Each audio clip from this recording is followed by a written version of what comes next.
Bismillahirrahmanirrahim. Assalamualaikum warahmatullahi wabarakatuh. Perkenalkan, saya Ikram Bakri dari kelompok 5 tentang muara sungai. Baik, di sini saya akan jadi moderator dari kelompok saya sendiri. Baik, untuk mempersingkat waktu langsung saja. Di sini saya akan menjelaskan beberapa bagian-bagian dari kata kuncinya, yaitu sungai, jenis-jenis sungai, morfologi sungai, stabilitas muara sungai, dan pengelolaan muara sungai. Baik, adapun untuk pengertian sungai sendiri, yaitu sungai adalah fenomena geografis di mana air mencair melalui lahan kering dari suatu tempat ke tempat lain. Sungai juga berfungsi sebagai sistem drainase alami, dan aliran air ini terjadi secara alami di semua benua di seluruh dunia, termasuk di benua Antartika. Baik, untuk materi selanjutnya dibawakan oleh teman saya. Assalamualaikum warahmatullahi wabarakatuh. Saya Arjuna, NIM D0120507. Langsung saja. Morfologi sungai.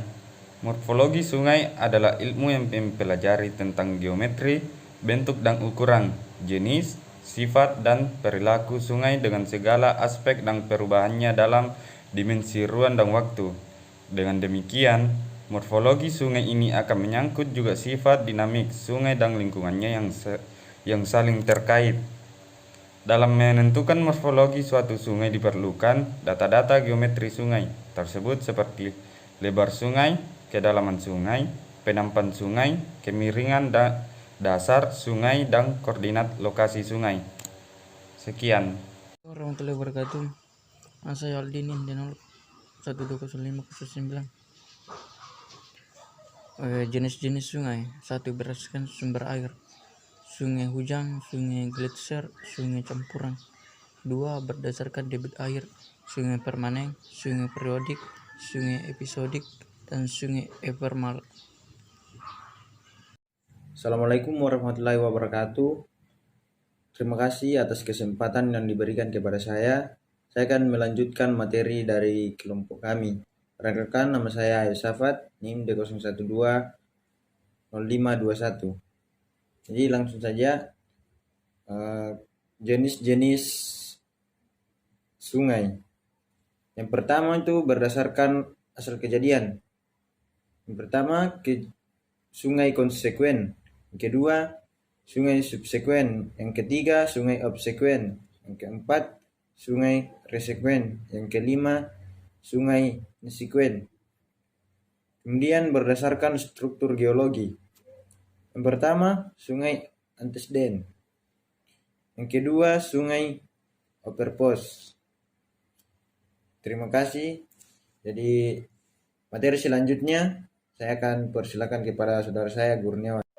Baik, terima kasih atas kesempatan yang diberikan. Perkenalkan, nama saya Gurniawan dengan NIM D0120537. Di sini saya akan melanjutkan materi dari kelompok kami, yaitu mengenai jenis-jenis sungai.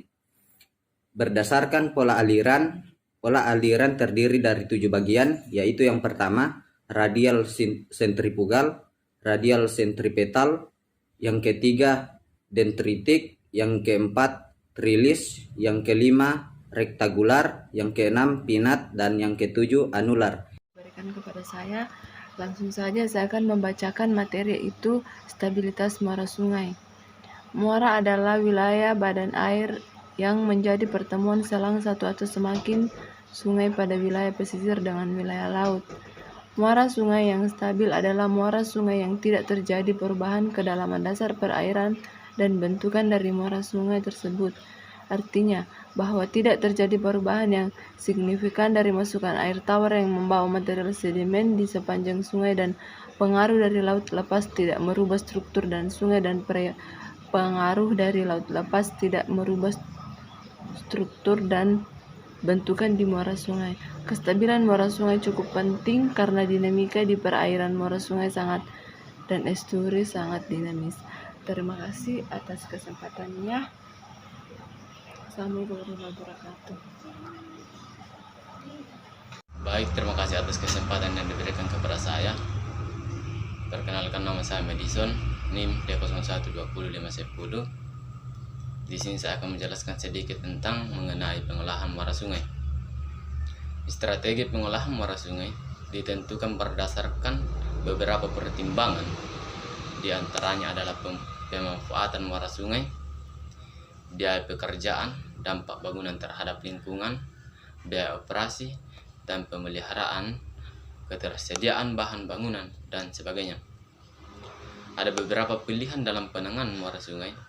Di antaranya adalah berupa pembangunan konstruksi jeti, baik berupa jeti pendek, jeti sedang, jeti panjang, atau pembuatan bangunan pada salah satu sisi muara sungai, atau dapat pula dilakukan penggerukan biasa secara berkala. Jadi mungkin itu saja yang saya bisa jelaskan. Saya kembalikan. Itulah tadi beberapa penjelasan tentang makalah dari kelompok saya tentang muara sungai. Untuk kekurangannya mohon dimaafkan. Sekian dari kelompok kami. Wabillahi taufiq wal hidayah. Wassalamualaikum warahmatullahi wabarakatuh.